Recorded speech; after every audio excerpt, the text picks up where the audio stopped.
So hello guys, welcome in my channel SPT999. This is Vikas, and as you all know very well that practice makes a man perfect.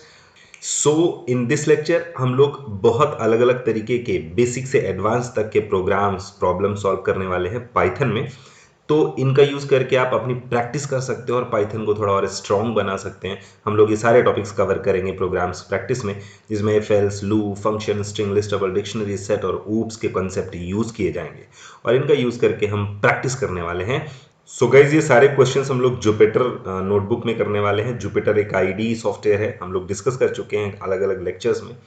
तो आपको इसके लिए एक folder बनाना होता है। इस folder के अंदर आप राइट क्लिक, शिफ्ट के साथ राइट क्लिक करेंगे तो पावरशेल विंडो ओपन कर लेंगे और पावरशेल विंडो में ओपन करके आप लिख सकते हैं pip इंस्टॉल जुपिटर नोटबुक। इससे इंटरनेट ऑन करिएगा तो इससे आपका जुपिटर नोटबुक इंस्टॉल हो जाएगा आपका सिस्टम पे इसी फोल्डर के अंदर।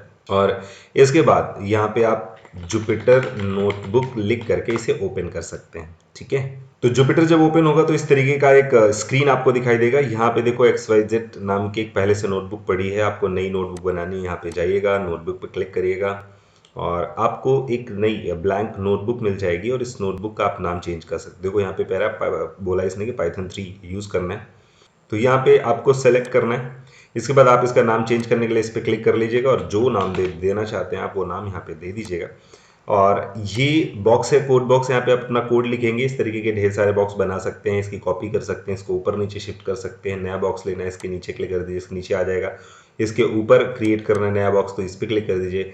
डिलीट करना है इसको तो डिलीट पे क्लिक कर दीजिए। ठीक है, और हेडिंग भी बना सकते हैं। 6 अलग अलग लेवल की हेडिंग है, जैसे कि एक हैश लिखा हमने और यहाँ पे लिख दिया 100 प्रोग्राम्स बैक टू बैक। ठीक है, और यहाँ पे जाइएगा, यहाँ पे मार्कडाउन पे क्लिक कर दीजिएगा और शिफ्ट के साथ एंटर करेगा तो ये एक हेडिंग बन जाएगी। ठीक है, अब यहाँ पे अपना कोड स्टार्ट कर सकते हैं। तो हम लोग पहला प्रोग्राम जो बनाएंगे वो हम लोग सिंपल इंटरेस्ट कैलकुलेट करने का है। बिल्कुल बेसिक सा प्रोग्राम है। देखिए आप लोगों ने कोर पाइथन पढ़ी होगी, नहीं पढ़ा है तो आप एक बार जा करके कोर पाइथन पढ़ लीजिए। नीचे लिंक में डिस्क्रिप्शन में आपको मिल जाएगा, प्लेलिस्ट मिल जाएगी, तो वहाँ से पढ़ सकते हैं। सिंपल इंटरेस्ट कैलकुलेट करने के लिए हमें प्रिंसिपल अमाउंट चाहिए, वो हम चाहें तो यूजर से इनपुट करा ले इंटीजर टाइप में। तो हमने यहाँ पर लिखा इनपुट एंटर प्रिंसिपल अमाउंट और इसके बाद आर यहाँ पे ले सकते हैं, इसी को कॉपी कर लीजिए यहाँ पे और यहाँ पे लिख सकते हो आप रेट, कि किस रेट पे आप ये देना चाहते हो। अब क्योंकि रेट फ्लोट टाइप का हो सकता है तो यहाँ पे फ्लोट ले लीजिएगा और ऐसे ही हम यहाँ पे टाइम इनपुट करा सकते हैं यूज़र से और एंटर टाइम। ठीक है, तो यहाँ पे लिख दीजिएगा टाइम। मैसेज आप अपने अकॉर्डिंग दे सकते हो, इंटीजर में रखो या फिर इसको भी फ्लोट में रख लो, तीनों चीज़ें इनपुट होंगी। यहाँ पे SI इज इक्वल आप लिखेंगे P into R into T divide by 100 और यहाँ पे आप लिख सकते हो प्रिंट सिंपल इंटरेस्ट कैलकुलेट हो चुका है। Just you have to print and see. It will take first of all principal amount from you 5000 आप इनपुट कर सकते हैं, then it will take rate 4.5, time आप दे सकते हो 3 and hit enter and you will get the principal simple interest 675। तो इस तरीके से आप बना सकते हैं। ये आपका पहला प्रोग्राम था। चलिए दूसरे प्रोग्राम की तरफ चलते हैं और आप यहाँ पे ले सकते हैं एक टेम्परेचर कन्वर्टर। ठीक है, टेम्परेचर कन्वर्टर में हम देखेंगे कि किस तरीके से हम सेल्सियस को फ़ारेनहाइट में कन्वर्ट कर सकते हैं। देखिए सेल्सियस आप यूज़र से इनपुट करा सकते हो, तो आप यहाँ पे ले लो, यूज़र को मैसेज दे दो एक, enter temperature in Celsius. Okay, Celsius में इनपुट करेगा। देखिए बॉडी का टेम्परेचर 37 होता है। अब देखिए हमारे पास फॉर्मूला होता है C divide by 5 is equal F minus 32 divide by 9। ये फॉर्मूला होता है।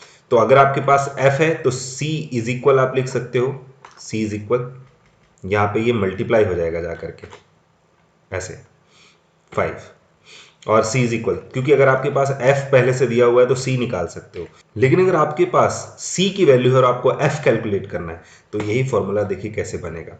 C अपॉन 5 था, 9 इस पे जाके मल्टीप्लाई होगा इधर से, ठीक है, और इस पे प्लस का 32 बन जाएगा। तो फॉर्मूला हमारा बनेगा कुछ इस तरीके से। तो अगर हमें सेल्सियस है पता तो हम यहाँ पे फ़ारेनहाइट प्रिंट कर सकते हैं। यहाँ पे लिखिएगा टेम्परेचर इन फ़ारेनहाइट और यहाँ पे आप लिख सकते हो F एंड इसको रन करके देखिए आप, शिफ्ट एंटर किया हमने तो रन हो गया। रन करने के लिए शिफ्ट एंटर कर सकते हो और कंट्रोल एंटर भी कर सकते हो, यहाँ पे भी रन कर क्लिक कर सकते हो। यहाँ पे हमने दिया 37 डिग्री सेल्सियस, तो ये 98 फ़ारेनहाइट आपको एंटर करके दे देगा। देखो 98.6 फ़ारेनहाइट बॉडी का टेम्परेचर यही होता है I think. See next program हम लोग देखने वाले हैं, हम लोग इनपुट करेंगे input seconds and convert into hour minute and second. एक साथ आप यूजर से बहुत सारा सेकेंड इनपुट करा सकते हो, जैसे कि हमने यहाँ पे लिख लिया SCC is equal int input enter seconds. तो यूजर इनपुट कर देगा 1000 सेकेंड, 1000, 10,000, 1 लाख, जो भी। अब उस सेकंड को हमें आर में कन्वर्ट करना है, उससे पहले मिनट में कन्वर्ट करना पड़ेगा। तो आप जानते हैं कि जो हमारे पास सेकंड आया हुआ है, अगर हम उसे 60 से डिवाइड करें, अच्छा 60 से कौन सा डिवाइड करेंगे, फ्लोर डिवीजन, ताकि कंप्लीट डिवाइड हो सके।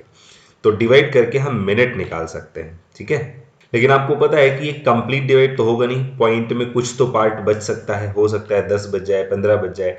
तो कितने सेकंड बच रहे हैं, देखिए 60 से डिवाइड करने का मतलब होता है 59 तक रिमाइंडर आ सकता है, क्योंकि 60 तक होता तो 60 से डिवाइड हो जाता, 59 तक सेकंड्स में रिमाइंडर आ सकता है। तो सेकंड कितने बच रहे हैं वो पता करने के लिए हम यहाँ पे रिमेनिंग सेकंड का एक वेरिएबल बना सकते हैं। Remaining second is equal sec और मॉडुलस 60 कर दें, तो इससे पता चल जाएगा कि रिमेनिंग सेकंड कितने हैं, ठीक है। अच्छा अब आगे चलते हैं, हमारे पास मिनट में MN में मिनट आ चुके हैं, ठीक है। आप चाहो तो इसको पूरा ही लिख लो मिनट्स, तो यहाँ पे भी आप देख सकते हो कि आपके पास मिनट्स आ चुके हैं। अब मिनट से आर निकालना होता है, तो हम यहाँ पे अगेन फ्लोर डिवीजन 60 से कर देंगे, तो ये हमें आर दे देगा, यहाँ पे आर आ गया। लेकिन अगेन हमारे पास कुछ मिनट भी रिमेनिंग हो सकते हैं, तो हम यहाँ पे रिमेनिंग मिनट निकालेंगे, तो यहाँ पे लिखेंगे remaining minutes is equal minutes modulus 60, ठीक है। तो इससे रिमेनिंग मिनट्स बच जाएंगे। अब आप यहाँ पे प्रॉपर प्रिंट कर सकते हो आर, कितने आर हो गए होंगे, तो आप यहाँ पे कॉमा करके लगा दो आर, ठीक है। फिर कॉमा लिखो यहाँ पे मिनट्स कितने हुए होंगे, मिनट्स, तो आप यहाँ पे क्या लिख दोगे, रिमेनिंग मिनट्स, ठीक है। यही वाला वेरिएबल लिखेंगे, इसी में बचे हुए मिनट थे। उसके बाद सेकेंड्स के लिए आप क्या करोगे, बचे हुए सेकेंड्स कितने हैं वो यहाँ पे, तो रिमेनिंग सेकेंड्स, ठीक है, ये वेरिएबल यूज कर लो।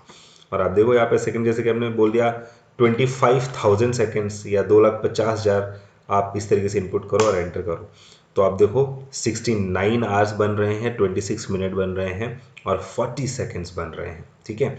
अच्छा इसको प्रिंट करने का एक तरीका और होता है, देखो बीच बीच में वेरिएबल्स है ना, तो इसको हम ऐसा भी कर सकते हैं कि हम यहाँ कर्ली ब्रैकेट के अंदर इसको लिख दें, ये कॉमा हटा दो, तो अगेन एंड अगेन आपको कॉमा और ये सब लगाने की ज़रूरत नहीं होती है, ठीक है। बस आप कर्ली ब्रैकेट के अंदर ब्रैकेट को इसको लिख दो वेरिएबल को, ठीक है, ये काम करेगा कर्ली ब्रैकेट।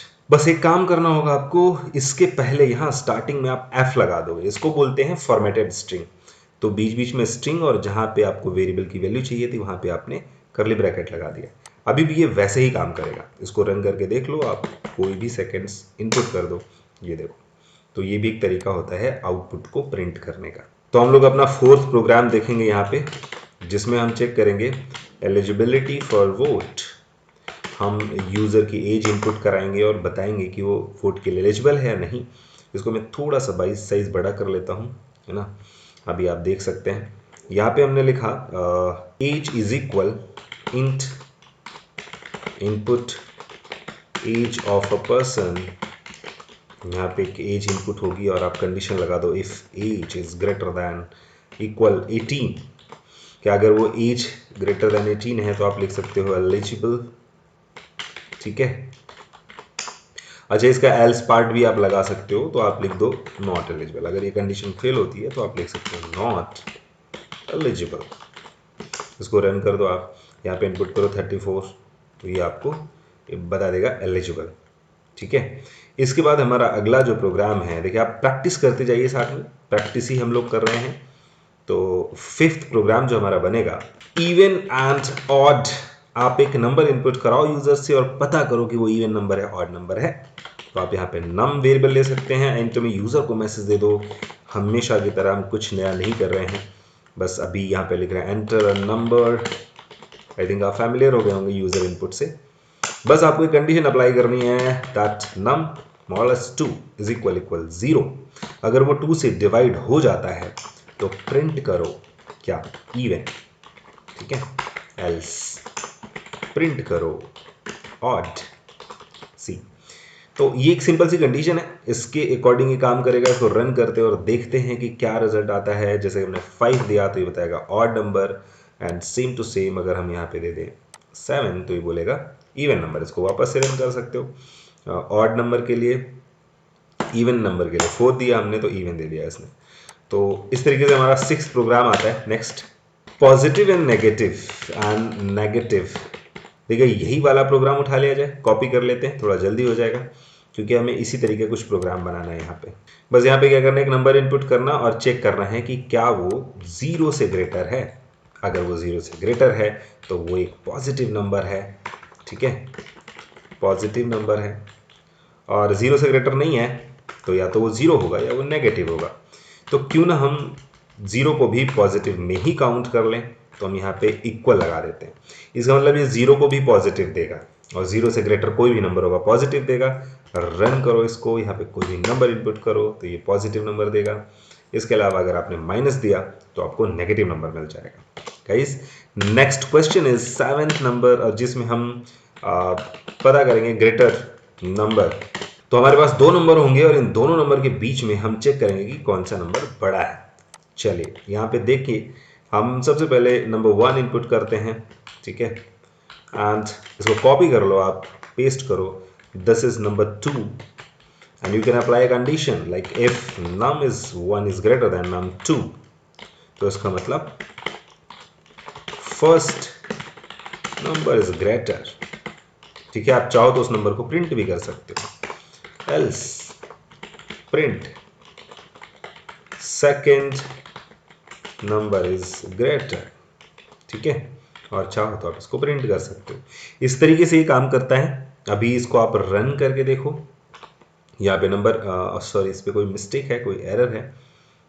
यहाँ पे देख सकते हैं, कोटेशन हमने लास्ट में लगा दिया। अगेन इसको रन करो और यहाँ पे एक नंबर दो, फर्स्ट नंबर और सेकंड नंबर, तो ये बताएगा आपको सेकंड नंबर इज ग्रेटर। ऐसे आपके पास 3 अलग अलग नंबर हो सकते हैं, A and B and C। अब इन तीनों में आपको पता करना है, तो पहले तो हम यही ले लेते हैं क्योंकि हमें 2 नंबर तो चाहिए ही चाहिए। तो हम इसी को पेस्ट कर लेते हैं और ऐसा ही हम एक मैसेज और लिखते हैं थर्ड नंबर के लिए, दैट इज num 3। ठीक है, अब इन तीनों के बीच में पता करना है, तो एक तरीका तो ये कि हम लिखें num 1 is greater then num 2 and logic लगा दो num 1 is greater then num 3। That means num 1 is greater then num 2 and num 3 both. तो अगर ऐसा है कि ये दोनों से बड़ा है तो आप लिख सकते हो ग्रेटर नंबर इज, और यहाँ पे कॉमा करके लिख दो num 1। अब यहाँ पे मल्टीपल कंडीशंस के लिए LF होता है, तो आप LF लगाओ कि अगर num 2 is greater then num 1 है, ठीक है, and num 2 is greater then num 3 है, दैट मीन्स कि num 2 ग्रेटर है। तो आप यहाँ पे मैसेज लिख सकते हो ग्रेटर नंबर इज, यहाँ पे लिख दो num 2। ठीक है, सेम टू सेम आप ये वाला पार्ट कॉपी कर लो, कॉपी, और यहाँ पे आप एंटर कर सकते हो, पेस्ट कर सकते हो।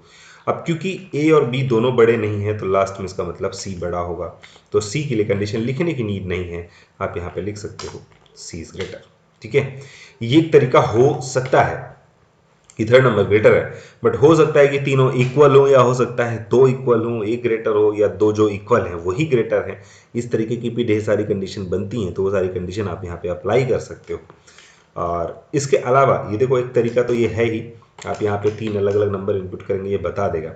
बट इसी प्रोग्राम को बनाने का एक तरीका ये हो सकता है कि हम इसको नेस्टिंग करके करें। जैसे यहाँ पे हमने लिख दिया num 1 is greater then num 2, तो इसी के अंदर आप लिख दो if num 1 is greater then num 3। तो यहाँ पे आप कंडीशन में मैसेज दे सकते हो कि नंबर 1 ग्रेटर है। अब इसका जो एल्स वाला पार्ट है, इसका किसका, जो इनर साइड में इफ लगा है उसका, तो यहाँ पे आप लिख सकते हो क्या, ग्रेटर क्योंकि अभी क्या है, जब इनर साइड में जब आप आए हो तो आपको पता है कि ये वाली कंडीशन ट्रू है, इसका मतलब num1 जो है num2 से बड़ा है। तो ये वाले में या तो num1 बड़ा होगा या num3 बड़ा होगा, तो हमने यहाँ पे लिख दिया num3 इज ग्रेटर। और उसके बाद फाइनली हमने जो बाहर वाला इफ है उसका एल्स ले लिया है। तो बाहर वाला जो एल्स है, जब आप यहाँ पे आओगे तो इसका मतलब ये हुआ कि num1 छोटा है और num2 बड़ा है। तो आप यहाँ पे इफ कंडीशन लगा दो कि num2 अगर num1 से बड़ा है तो क्या num2 num3 से भी बड़ा है। अगर ऐसा है तो यहाँ पे आप मैसेज दे सकते हो कि num2 ग्रेटर नंबर क्या है, ग्रेटर नंबर इज, यहाँ पे लिख दो num2, और इसका एल्स बना के आप लिख सकते हो अदरवाइज num3। ठीक है, तो ये भी वैसे ही काम करेगा जैसे कि वो काम कर रहा था, सेम टू सेम। बस यहाँ पे नेस्टिंग वाला केस कर दिया हमने, ये थोड़ा सा स्मार्ट प्रोग्राम हो जाता है ए एंड बी एंड सी के बीच में ग्रेटर नंबर फाइंड आउट करने के लिए। चलिए एक छोटा सा एटीएम का प्रोग्राम बनाते हैं। ठीक है, तो 9 नंबर में हम एटीएम का प्रोग्राम बनाने वाले हैं। देखिए समझिए एटीएम का प्रोग्राम क्या कर रहा है।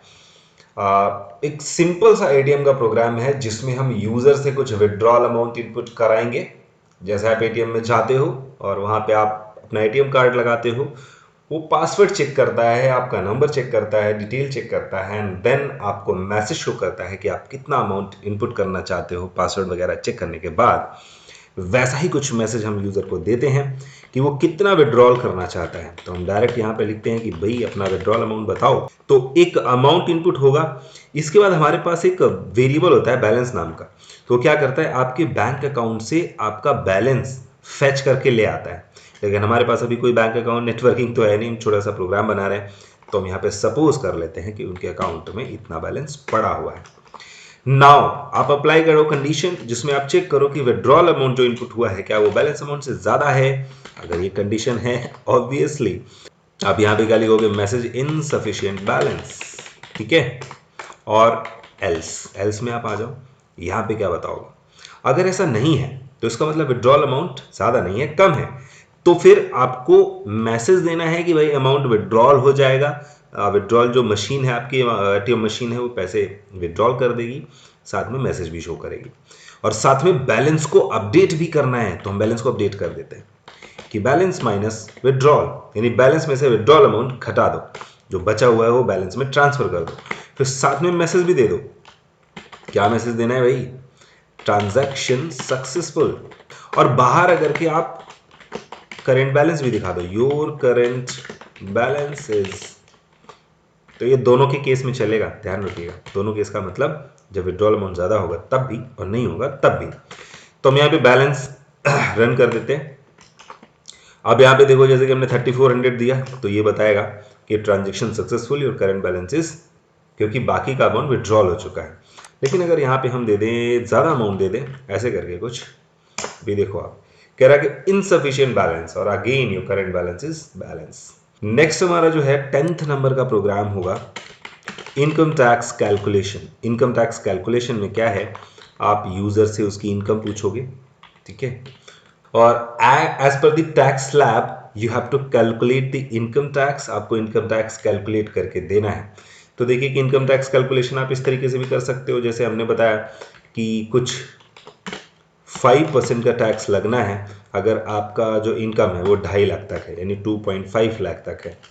ठीक है, इसके ऊपर जब आप जाते हो तो अप टू 5 लाख आपको 10% का डिस्काउंट देना है, टैक्स देना है। ठीक, और अगर आप 5 के ऊपर जाते हो तो अप टू 10 लाख आपको 15% का टैक्स देना है। और आप 10 लाख के ऊपर जाते हो यानी ग्रेटर देन 10 लाख आप जाते हो तो आपको 25% का टैक्स पे करना है। तो एक तो ये हो सकता है कि आप टोटल अमाउंट पे लगा दो, बट ऐसा नहीं है। एक होता है स्टेप कैलकुलेशन कि आपकी जो इनकम है वो जो भी इनकम है उसमें 2.5 लाख तक अलग लगाएं, आप 5 तक अलग लगाएं, 10 तक अलग लगाएं। अच्छा ऐसा कर लेते हैं, 2.5 लाख तक कोई टैक्स नहीं है, 0 कर लेते हैं, और यहाँ पे कर लेते हैं 5%, 5 लाख तक 10 में 15% कर लेते हैं, और 10 लाख के ऊपर 25% कर लेते हैं। तो हम ये चाहते हैं, बेसिक कैलकुलेशन ये है कि जो भी अमाउंट है उस अमाउंट की रेंज के हिसाब से परसेंटेज लगाना है आपको। ठीक है, जैसे किसी का 12 लाख रुपए है, मान लो किसी का 12 लाख रुपए है, तो स्टार्टिंग के 2.5 लाख तो कोई टैक्स नहीं होगा। फिर 2.5 से 5 के बीच में 2.5 लाख बन रहे हैं, उस पे 5% का। 5 से 10 के बीच में 5 लाख बन रहे हैं उस पे 15% का, और 10 के ऊपर कितना है 2 लाख रुपए, तो उस 2 लाख पे कितना लगेगा 25% लगेगा। तो इस तरीके से अलग अलग स्टेप कैलकुलेशन करके हम निकालेंगे टैक्स कितना है। तो इसके लिए हम क्या फॉर्मूलाज लगाएंगे यहाँ पे। तो हमें रेंज सबसे पहले तो चेक करनी है कि जो इनकम आई हुई है क्या वो ग्रेटर देन है 10 लाख के, है ना, 10 से ऊपर ही ले जाना है। तो आप यहाँ पे 10 लाख ले सकते हो। अगर 10 लाख के ग्रेटर है तो आप टैक्स कैलकुलेशन करने के लिए क्या करोगे, स्टार्टिंग के 2.5 लाख तो छोड़ दो आप, 2.5 लाख में कोई टैक्स नहीं है। फिर 2.5 से 5 के बीच में कितना बन रहा है 2.5 लाख रुपए, तो इस पे कितना परसेंट लगना है 5/100 प्लस। इसके बाद 5 से 10 के बीच में कितना बन रहा है, तो जैसा कि हमने बताया कि यहाँ पे 5 से 10 के बीच में 5 लाख रुपए बन रहे हैं, तो इस पे कितना 10% का टैक्स लगना है प्लस। 10 के ऊपर कितना है, 10 के ऊपर कितना है, तो हम यहाँ पे लिखेंगे 10 लाख से टैक्स को घटा दो, जो भी आपका इनकम है उसमें से 10 लाख घटा दो, तो बचा हुआ अमाउंट 10 लाख के ऊपर होगा, उस पर कितना परसेंट लगना है, उस पर 25% लगना है। ठीक, ये हो गया आपका कैलकुलेशन। नेक्स्ट स्टेप में जब आते इफ कंडीशन लगाएंगे, हो सकता है 10 लाख के ऊपर ना हो, तो हम चेक करेंगे क्या 5 लाख के ऊपर है। अगर 5 लाख के ऊपर है तब देखो ये वाला पार्ट तो फिक्स हो जाएगा, ठीक है, ये वाला पार्ट फिक्स हो गया, तो हम यहाँ पे लिखेंगे टैक्स इज इक्वल। अब 5 के ऊपर कितना है, तो ये तो पता नहीं है कि 5 के ऊपर कितना है, तो हम ये वाली कंडीशन अप्लाई करेंगे, घटा करके निकालेंगे। टैक्स में आप 5 घटा दो, और 5 लाख घटाने के बाद परसेंटेज कितना है 15%, ये लगेगा। इसके बाद हम यहाँ पे एलएफ कंडीशन फिर से लगाएंगे। अगर हम बोलें कि इनकम अगर 2.5 लाख से ज़्यादा है तब हम क्या करेंगे, तो 2.5 लाख से ज़्यादा है तो 2.5 लाख में तो कुछ टैक्स लगना नहीं है, लेकिन बचे हुए 2.5 में कितना लगना है, तो हम यहाँ पे चेक कर लेते हैं कि जो हमारी इनकम है उससे काम करो आप 2,50,000 रुपये माइनस कर दो, और जो बचे उस पर कितना लगाना है 2.5 लाख के ऊपर 5% का टैक्स लगाना है। ठीक है, ये बात आपको समझ में आ रही होगी। इस पे 15% था, इसको 15 ही रहने देना, यहाँ पे 15 है, यहाँ पे भी 15 ही है। ठीक है, 5 लाख वाली रेंज पे। और अगर 2.5 लाख से कम है, 2.5 लाख से कम है तो टैक्स में कुछ है ही नहीं, टैक्स इज इक्वल 0। ठीक है, टैक्स इज इक्वल 0। आप यहाँ पे आप प्रिंट कर सकते हो your income tax is, calculate कर लिया आपने, TX को प्रिंट करके देख लो।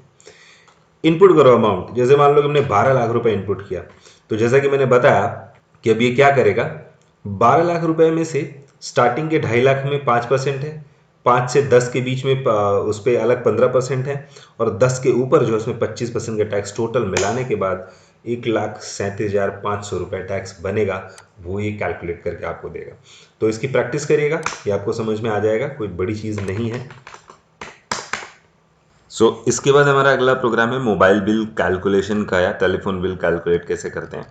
तो नंबर ऑफ कॉल्स के बेसिस पे हम डिसाइड करेंगे कि पर कॉल कितना चार्ज है, और उसके अकॉर्डिंग हम कैलकुलेट करके देंगे। सपोज करो स्टार्टिंग की 100 कॉल्स में कोई चार्ज नहीं है, ये फ्री है, कंपनी ने ऐसा कुछ कर रखा है, और 100 के ऊपर एंड 300 कॉल तक, तो इन्होंने कहा है कि ये 25 पैसे पर कॉल चार्ज करेंगे। और अगर 300 के ऊपर जाता है तो 500 तक ये 50 पैसे पर कॉल चार्ज करेंगे। ठीक है, 50 पैसे, इस तरीके से ये चलेगा। और अगर इसके अलावा इससे एक्स्ट्रा जाता है, 500 से ग्रेटर जाता है, तो ग्रेटर देन 500 इन्होंने कहा है कि हम 1 रुपये पर कॉल चार्ज करेंगे। ठीक है, 1 रुपीज़। तो इसके अकॉर्डिंग हमें यहाँ पे कैलकुलेशन करना है। चलो कॉल्स इनपुट कराते हैं यूज़र से। हम यूज़र को मैसेज देंगे, इनपुट करो एंटर नंबर ऑफ कॉल्स, कि आपने कितनी कॉल्स करी हुई है ना, या कितनी कॉल यूज़र ने करी। तो हमने कंडीशन लगाई सबसे पहले।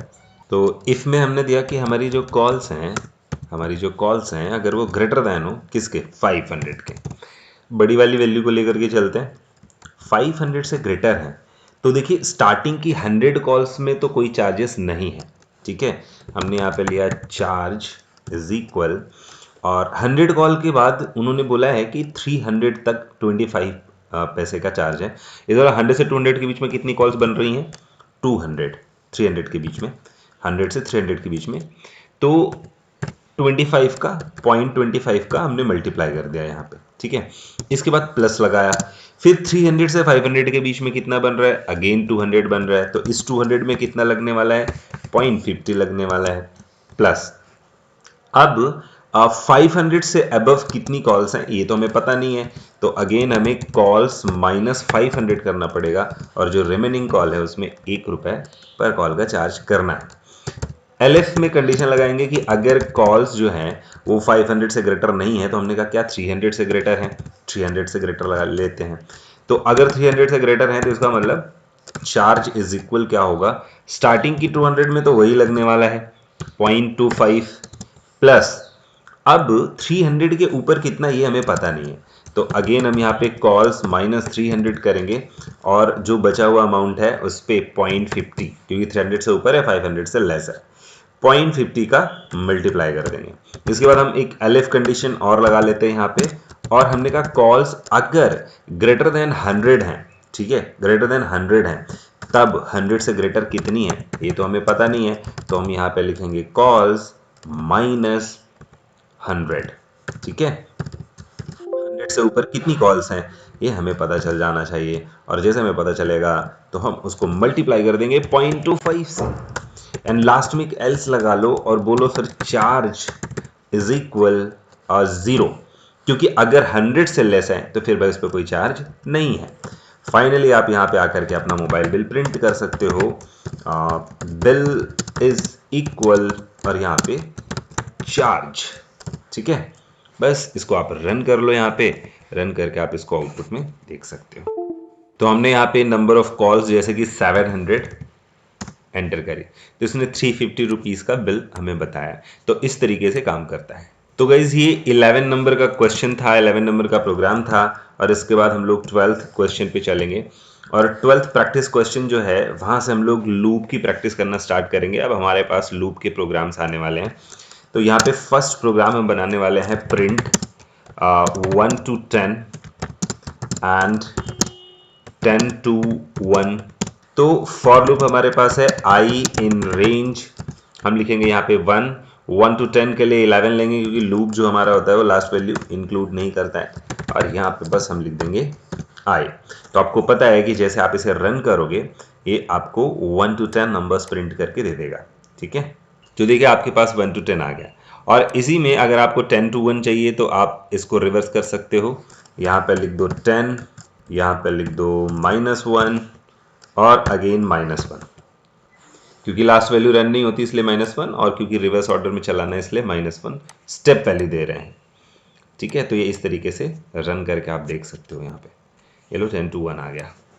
अब जैसे आपको 1 से 10 तक या 100 तक के सारे बिटवीन 1 to 100 आपको सारे इवन नंबर चाहिए या ऑड नंबर चाहिए, तो आप यहाँ को 2 गैप करके दे सकते हो।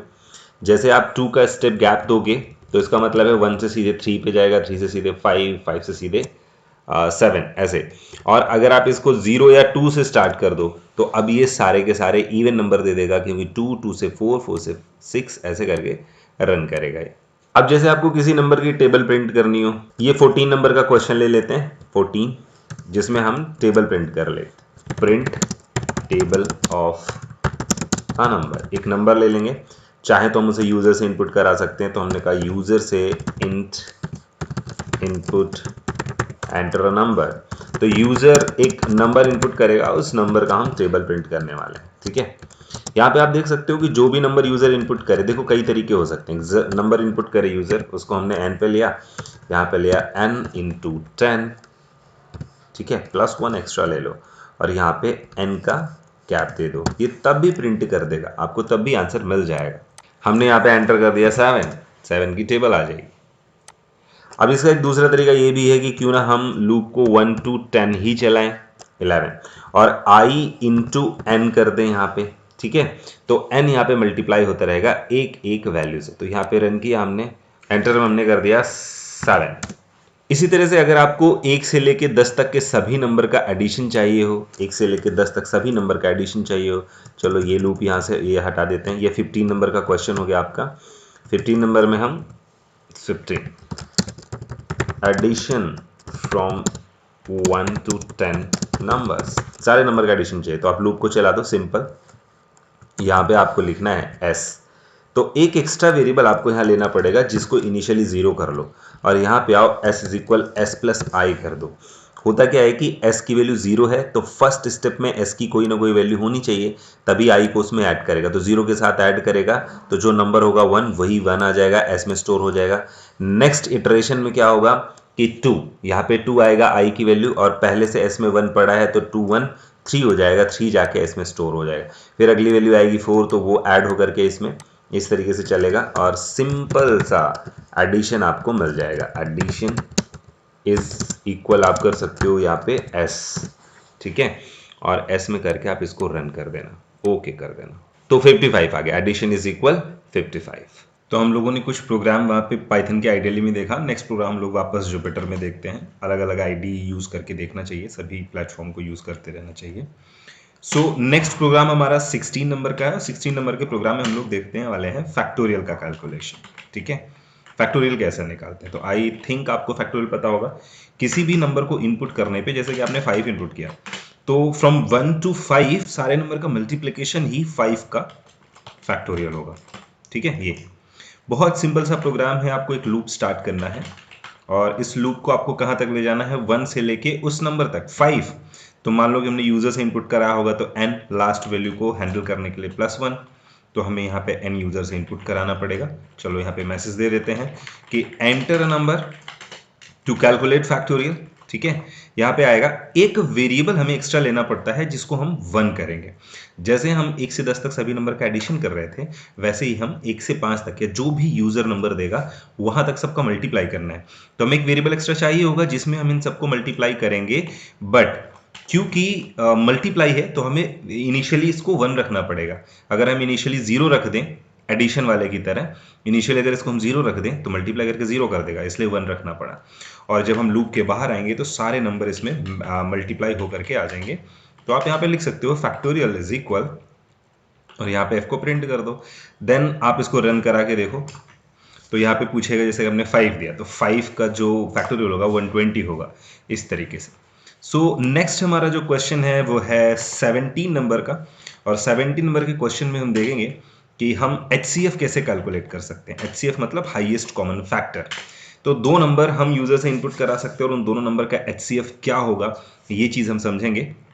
देखिए HCF क्या होता है, एक ऐसा नंबर जो दोनों नंबर को डिवाइड करे। जैसे मान लो दो नंबर हो सकते हैं, कितने भी हो सकते हैं, जैसे हमने 12 और कॉमा करके 15 ले लिया, तो ऐसा नंबर जो इन दोनों को डिवाइड कर दे और वो सबसे बड़ा हो तो उसको हम बोलेंगे। जैसे मान लो कि इन दोनों को 1 भी डिवाइड कर सकता है, इन दोनों को 3 भी डिवाइड कर सकता है, हो सकता है कोई और नंबर भी हो जो इन दोनों को डिवाइड करे। तो जितने भी फैक्टर आएंगे उसमें से सबसे बड़ा नंबर होगा वही इन दोनों का HCF होगा। तो देखिए हमें क्या करना है, HCF या तो छोटा वाला नंबर होता है या फिर उससे नीचे कोई नंबर होगा। तो हम रिवर्स ऑर्डर में चेक करते हुए चले जाएंगे छोटे वाले नंबर से कि कौन सा नंबर है जो इसको डिवाइड करता है। देखो हम 1 से नहीं करेंगे, कर सकते हैं, वो भी एक अलग लॉजिक है, लेकिन यहाँ पे हम एक लॉजिक ये लगा रहे हैं कि किसी भी प्रोग्राम को बनाने के देखो बहुत सारे लॉजिक्स होते हैं।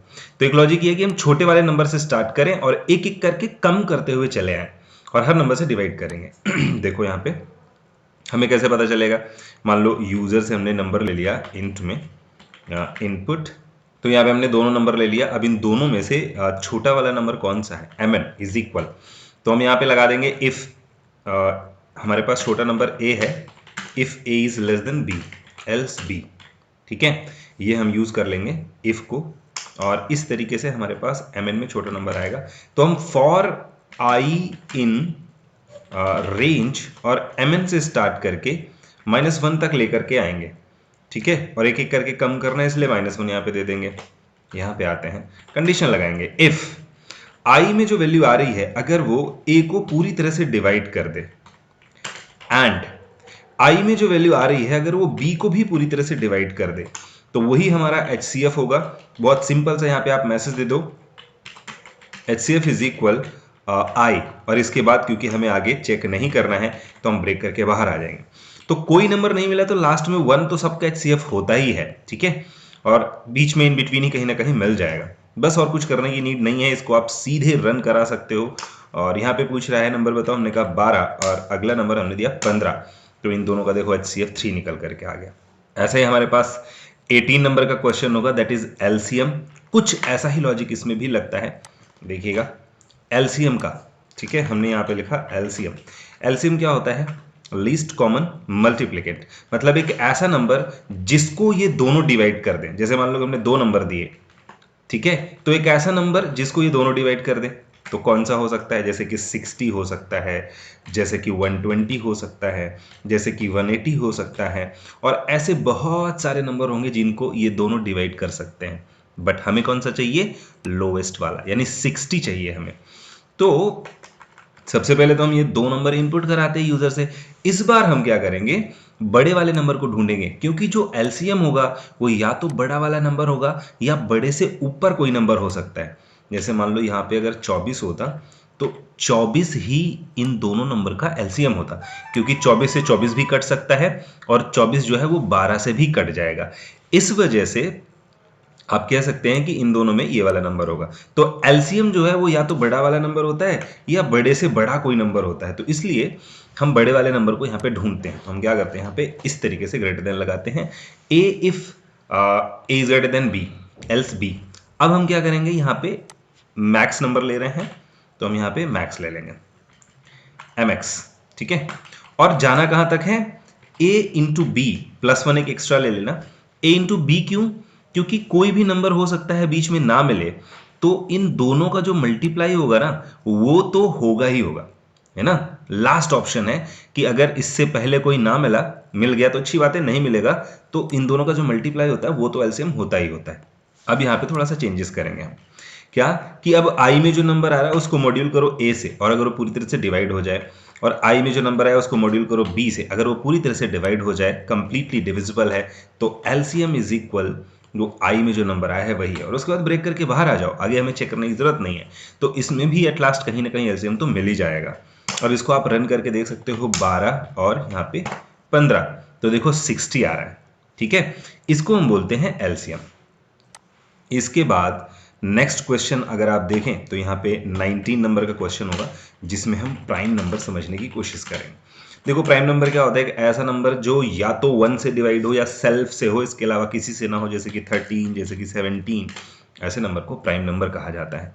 आप देखिए, सपोज करो आपने यूजर से कोई एक नंबर इनपुट करा है, मान लो कि यही इनपुट करा लेते हैं यहाँ पे। ठीक है, एक नंबर यूजर से इनपुट करा लिया। अब ये चेक करना है कि क्या ये प्राइम है। प्राइम नंबर चेक करने के लिए हमें क्या करना पड़ेगा? ऑब्वियसली हमें डिवाइड करके देखना है, तो हम लिखेंगे फॉर आई इन रेंज, किससे डिवाइड करें? 1 से नहीं करेंगे, क्योंकि 1 से तो डिवाइड हो ही जाता है, 2। और इस नंबर के एग्जैक्ट हाफ तक जाएंगे। क्यों? क्योंकि कोई भी नंबर अपने हाफ से बड़े नंबर से डिवाइड नहीं होता है। जैसे मान लो 50 है, तो 25 से बड़ा कोई नंबर नहीं होगा जिससे वो डिवाइड हो, तो हमें उस नंबर को और आगे चेक करने की जरूरत नहीं है। हम 2 से लेके उस नंबर के हाफ तक डिवाइड करके चेक करेंगे, अगर वो किसी नंबर से डिवाइड नहीं हुआ तो वो प्राइम नंबर है। बस इसी लॉजिक को लेकर के आगे चलते हैं। कंडीशन लगाते हैं कि ए को अगर डिवाइड करे आई की कोई भी वैल्यू, तो इसका मतलब वो प्राइम नहीं है, तो हम ब्रेक करके बाहर आएंगे। बट हमें पता कैसे चलेगा कि वो प्राइम नहीं है? तो हमें एक एक्स्ट्रा वेरिएबल लेना पड़ता है 0, और इसको इस इफ के अंदर करना पड़ेगा 1। देखो ये क्यों कर रहे हैं हम? जब हम इस लूप से ब्रेक करके बाहर आएंगे, ठीक है, तो इसका मतलब वो नंबर प्राइम नहीं है। तो हम लूप से बाहर आए कैसे हैं, ये चीज हमें कैसे पता चलेगी? क्योंकि जब ये लूप कंप्लीट होगा तब भी हम बाहर आएंगे, और अगर बीच में ही ब्रेक हुआ लूप तब भी हम बाहर आएंगे। तो हमारे पास दो सिनेरियो है लूप से बाहर आने के, एक ब्रेक करके और एक लूप कंप्लीट करके। तो पता कैसे चलेगा कि हम लूप को कंप्लीट करके बाहर आए हैं या ब्रेक करके बाहर आए हैं? तो अगर यूजर ने यहां पे मान लो 17 इनपुट किया, तो 2 से लेके इसके हाफ तक कितना होगा? चलो मान लेते हैं 8। ठीक है, तो 2 से 8 तक किसी नंबर से डिवाइड नहीं होगा ये। तो जब किसी से डिवाइड नहीं होगा तो ब्रेक करके नहीं, लूप कंप्लीट करके बाहर आएगा। तो जब डिवाइड नहीं हुआ तो इफ के अंदर भी नहीं जाएगा, इफ के अंदर नहीं जाएगा तो x की वैल्यू 1 नहीं होगी, तो क्या होगी? 0 होगी। तो बस यही चीज यहाँ पे चेक करेंगे, क्या x की वैल्यू 0 है? 0 है तो मतलब वो प्राइम नंबर है। ठीक है, प्राइम नंबर है। और देखिए अगर यूजर ने गलती से यहाँ पे 18 दे दिया या कुछ भी ऐसा नंबर दिया, तो आपको पता है ये 2 से डिवाइड हो जाएगा। 2 से डिवाइड होगा तो यहाँ ब्रेक करके बाहर आएगा। तो ब्रेक करके बाहर आएगा तो उससे पहले x की वैल्यू भी चेंज करेगा, 1 कर लेगा। तो x की वैल्यू 0 नहीं है, 1 है। तो इसको कहाँ जाना चाहिए? एल्स में जाना चाहिए, और यहाँ पे क्या बोल देना चाहिए? Not prime number. ठीक है, यहाँ पे ये मैसेज दे दो। इस तरीके से हम इसको बनाएंगे और इसको हम फिलहाल रन करके देखेंगे। आप देखो यहाँ पे जैसे कि हमने 12 दिया तो ये बता रहा है कि नो प्राइम नंबर। ठीक, एक बार और रन करते हैं, 13 देते हैं तो देखो बता रहा है प्राइम नंबर। तो ये रहा हमारा प्राइम नंबर का। और इस वीडियो का लास्ट प्रोग्राम होगा, लास्ट क्वेश्चन है, that is perfect number, 20 number. तो हम इसमें परफेक्ट नंबर कैलकुलेट करेंगे। परफेक्ट नंबर क्या होता है, अब देखिए परफेक्ट नंबर क्या है। एग्जाम्पल से समझिए 6 एक परफेक्ट नंबर है। 6 मतलब एक ऐसा नंबर जो अपने फैक्टर्स के एडिशन के इक्वल होता है, उसको कहते हैं परफेक्ट नंबर। ठीक है, जैसे 6 के फैक्टर क्या है, 1 2 3, और इन तीनों को ऐड करोगे तो 6 आ जाएगा। ऐसा नंबर परफेक्ट होता है। बहुत बढ़िया। तो हम यहाँ पे क्या करते हैं, चलो एक नंबर इनपुट कराते हैं। ना हमारे पास एक नंबर है। अब हम लूप लगाएंगे वही जो भी हमने ऊपर लगाया था, फॉर आई इन रेंज 1 से स्टार्ट करेंगे, क्योंकि इस बार 1 को भी एज अ फैक्टर काउंट करना है।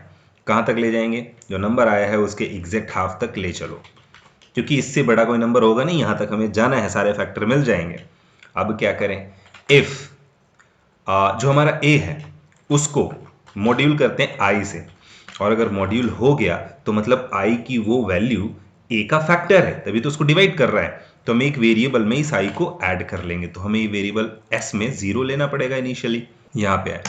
तो हमने एस में आई को ऐड किया, तो आई की जो भी वैल्यू ए को डिवाइड करती जाएगी वो ही ऐड होगी, क्योंकि कंडीशन लगी उससे पहले। तो सारे फैक्टर ऐड हो जाएंगे। फाइनली जब हम लूप के बाहर आएंगे तो हम यहाँ पे देख सकते हैं, एक कंडीशन लगा देंगे कि फैक्टर का एडिशन एस में है, क्या वो ए के इक्वल है। अगर वो ए के इक्वल है तो हम यहाँ पे बोलेंगे कि ये नंबर हमारा कैसा है, परफेक्ट नंबर है। ठीक है, परफेक्ट नंबर है। और एल्स ये प्रिंट नॉट परफेक्ट नंबर। ठीक है, इसको रन कर देते हैं। यहाँ पे ब्रैकेट क्लोज नहीं किया हमने, इसको क्लोज कर देते हैं, अगेन रन कर दिया। अभी देखो हमने यहाँ पे 8 दिया, तो 8 का फैक्टर क्या होगा, 1 होगा, 2 होगा और 4 होगा। तो इनको ऐड करोगे तो 7 आएगा, तो ये परफेक्ट नंबर नहीं है। लेकिन अगर हम यहाँ पे 6 दे दें तो 6 एक परफेक्ट नंबर है। तो गैस इस वीडियो में हम लोगों ने 20 क्वेश्चंस कंप्लीट किए हैं, और इस तरीके से 100 क्वेश्चंस की ये सीरीज है। तो हम 5 अलग अलग वीडियोस में 20 क्वेश्चंस करके ये रिलीज करेंगे। तो नेक्स्ट वीडियो में हम लोग नेक्स्ट 20 क्वेश्चंस देखेंगे। That's all for this video. तो like share and subscribe the channel और हमारे साथ बने रहें for further practice on Python. हम लोग डिफरेंट टाइप के क्वेश्चंस कराएंगे, और इसके अलावा एक चैलेंज लेवल के क्वेश्चंस और प्रोजेक्ट बेस्ड क्वेश्चंस भी कराने हैं प्रैक्टिस के लिए बहुत सारे। तो आप चैनल को सब्सक्राइब कर लीजिए, एंड थैंक्स फॉर वॉचिंग।